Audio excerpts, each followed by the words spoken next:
last week's post was about being trauma informed, and so I want to ask you, Lindsay, about being trauma informed as and as a midwife. How does that work for you? Well, but birth, like anything else, is a creative process, and we bring to it everything that informs our history as human beings. Birth in itself, for some people, can be traumatic and brings back lots of experiences from people's pasts, which they then may or may not take forward into their parenting and into their future. Being trauma informed is massively important in forming your. You have to be very responsive rather than reactive to people when you're looking after their creative processes, whether that's as part of a professional project or as part of the start of their family life.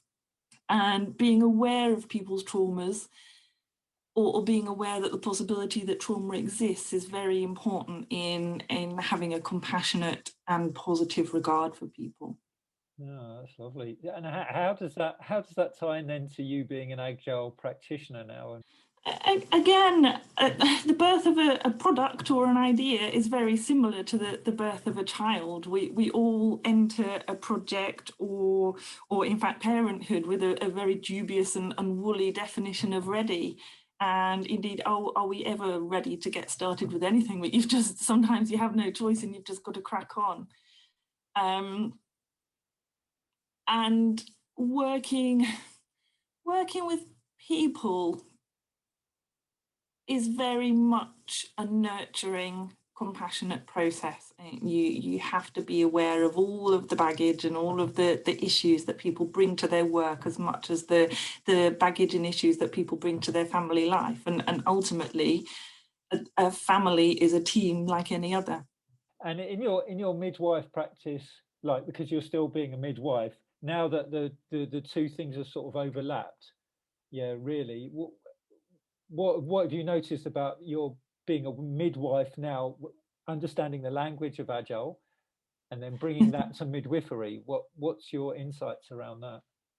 I think as a team leader, I realised quite quickly after coming out of healthcare work Yeah. that I'd been involved in lots of projects for many years, and managed and led many teams. And in fact, my team changes quite often on a day-to-day basis.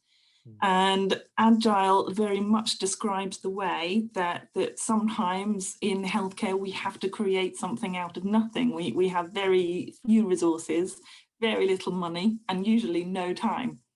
So the ability to create something with nothing more than a biro and a paper towel to write on is actually Agile.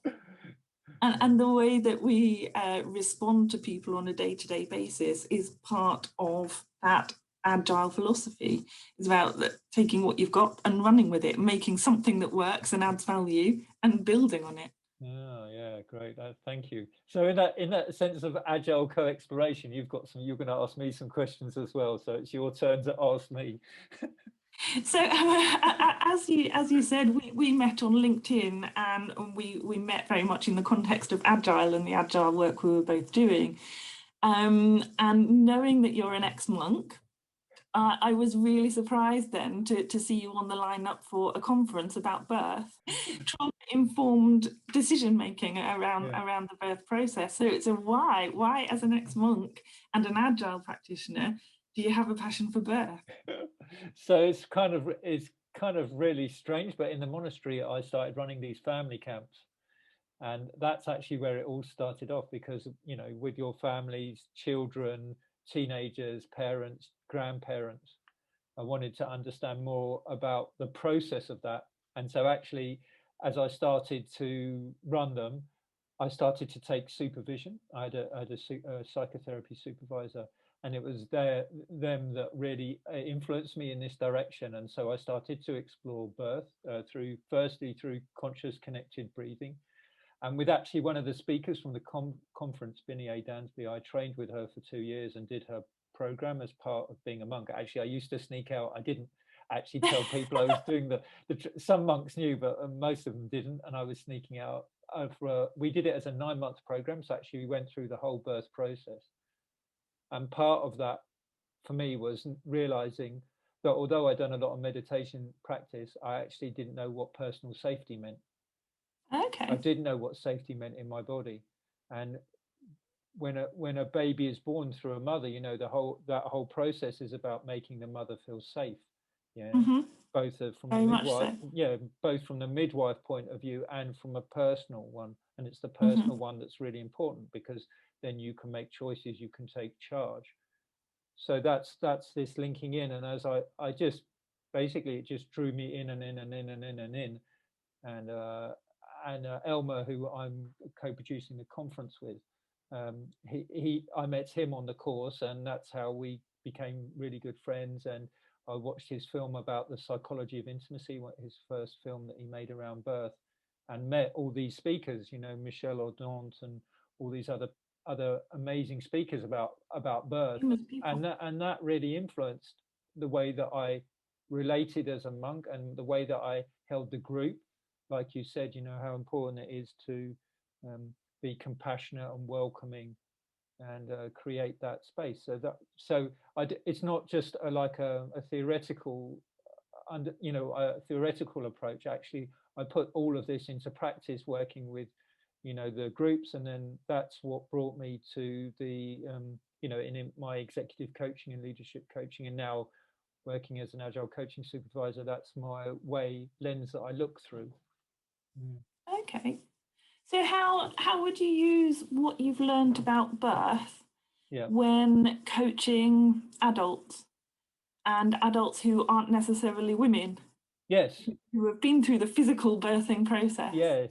So there is that metaphor that you used as well about how we can explore birth through that, you know, incremental, and using it as a creative process.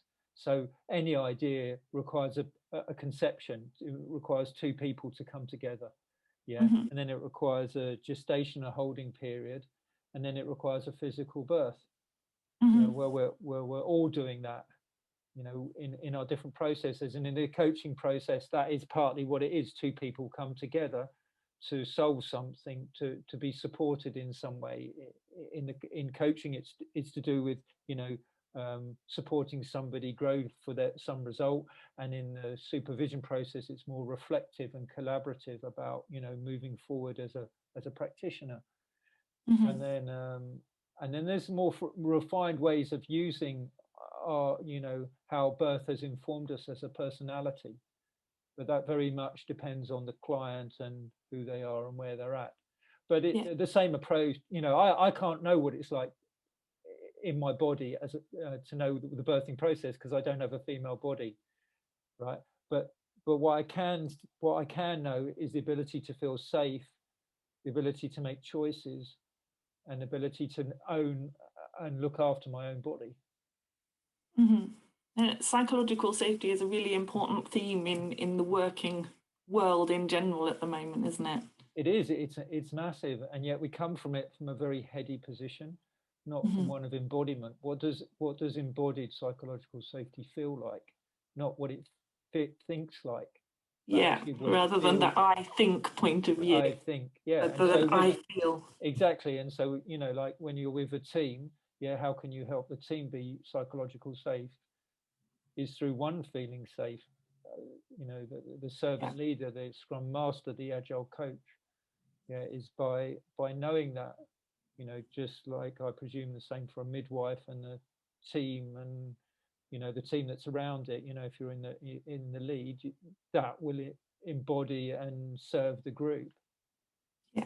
No, you're absolutely right. And the other thing that happens, of course, is when you birth your idea or birth your child, the child or the idea then takes on a life of its own. Yes, I mean, so you've amazing into the world this creation that then may take on a completely different path to the one that you may have intended or may have conceptualized. Yeah, and indeed that's continuous change.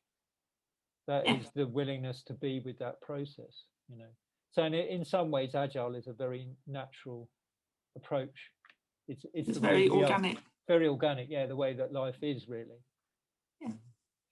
And that's why when it's done, when it's explored creatively and when it's done properly, it unleashes a whole new freedom. Yes, indeed. Rather than a life or an existence constrained by rules and regulations and planning and yeah, I mean, it's that whole thing. Exactly. People, people over process. Yes.